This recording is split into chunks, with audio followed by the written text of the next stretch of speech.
Когда-то через эти ворота проезжали господа. И они сохранились.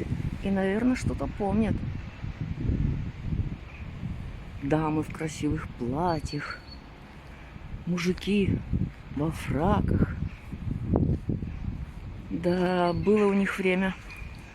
А теперь у входа вот такое дерево огромное. Ему, наверное, лет... Ну, посмотрите, наверное, лет столько, сколько этому зданию.